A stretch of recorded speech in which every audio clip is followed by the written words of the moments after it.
Hello friends, a very warm welcome in this part 2 of the topic where we are talking about the Protestant ethic and the spirit of capitalism by Weber.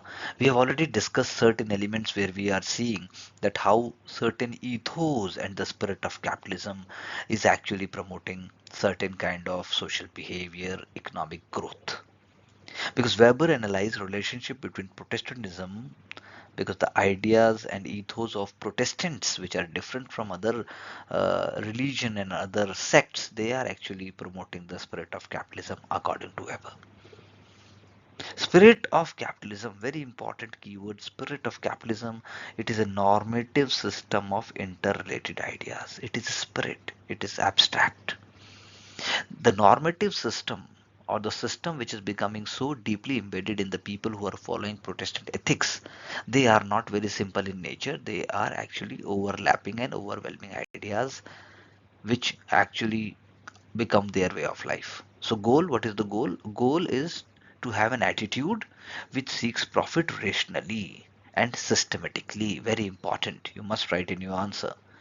And it also preaches avoidance of pleasures. You are not going to be self-indulgent. You are not going to be deeply into worldly pleasures, and that is how you can get salvation. So core idea, time is money.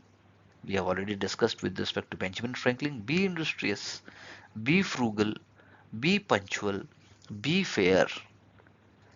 Earning money is a legitimate end in itself. Work is worship. So Benjamin Franklin's aphorisms, they reflect this ethos, turning profit making into a moral duty. Your moral duty is to have profit.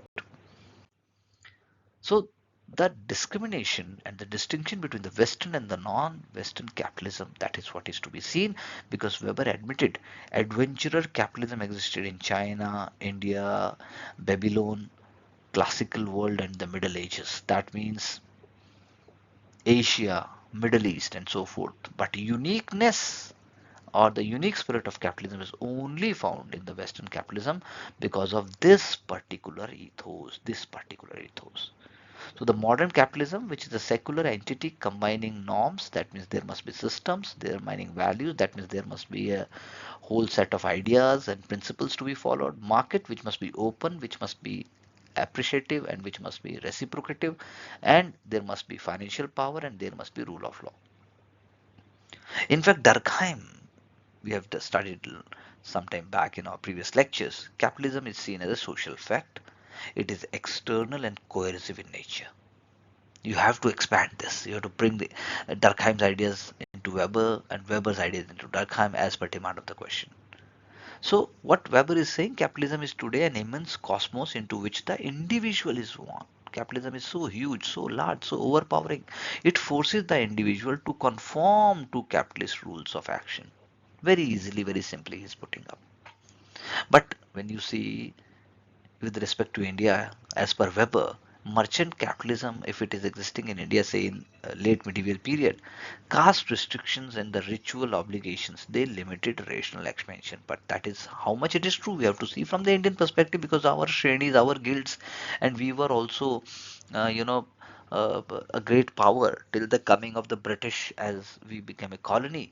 And before that, India and China were world powers, and we had a great civilization in the ancient times also, and great money circulation also. So can we really say that it is only the spirit of capitalism and the Protestant ethic which is helping each other went on to uniquely provide the Western world a great success, or is it the exploitation of the Asian society and Asian countries, including Africa?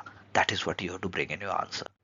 So the unanticipated consequences is that Calvinists did not consciously seek to create capitalism according to Weber, but is it true so? That is what you have to think. Think about the big companies like Alphabet, I mean to say Google, or you can think about Nvidia, or even in the 20th century, great economic firms, great financial companies, consultancy firms in Europe and also in America. How do they behave? How do they exist every day, and how do they treat Asia and Africa and those who really require money? That is what you have to see. So the capitalism, according to Weber, was an unanticipated consequence of the Protestant ethic, because Protestant ethics, they are actually seeking, working for salvation, and that is why inner world salvation is only possible when you are having a disciplined, frugal, and also a very dedicated life. So social structure take on a life of their own beyond creator's control. That is what Weber is proving. Arthur Mirzman is saying that Weber created a sociology of reification, because these structures, when they are created, they move in unanticipated directions, because the goal was, according to Weber, of the Protestants was not to actually create lot of wealth or to create such big capitalist structures. Their goal was to have a simple, dedicated, disciplined, industrious, fair life, which was to be continued and to be, cultivated through this idea of legitimized profit making and to do great business. Greater is the business, greater is the chance for your salvation. So the Protestant work ethic unintentionally created disciplined labor markets that fueled industrial capitalism. That is what we are trying to argue. So Calvinism and predestination, as I was saying, because Calvinism says that only a few are chosen for salvation, and doctrine of predestination actually speaks about uncertainty about salvation, because everybody is not going to get salvation.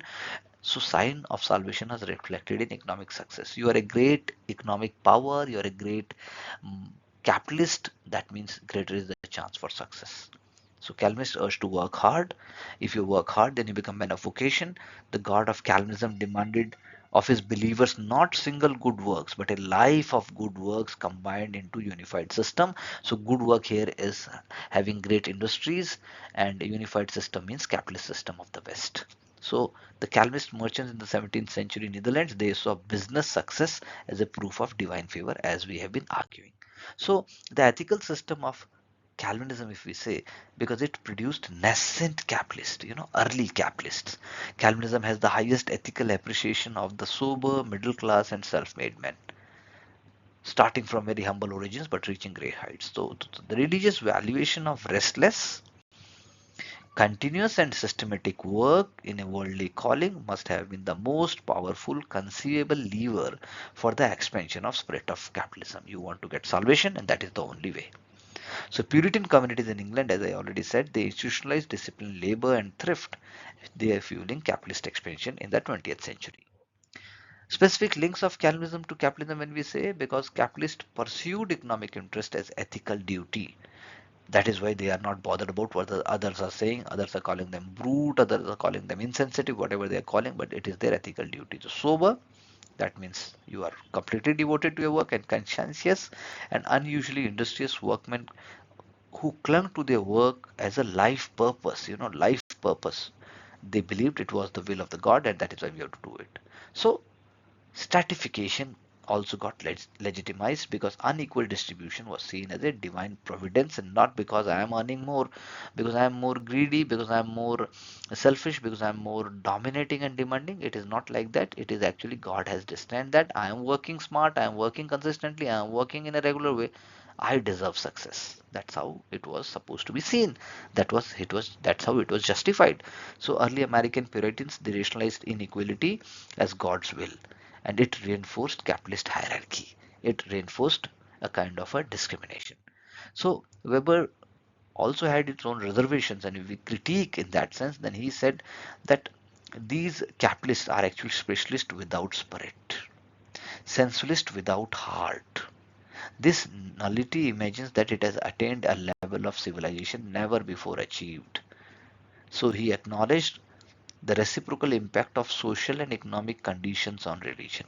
You know, not only that, capitalists are actually reflecting on religion, but religion, or you can say social and economic ideas also, they are impacting religion.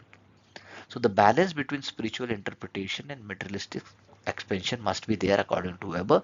So now you can think about Indian religion in ancient Indian society, merchants, and our growth in a better and more clear way.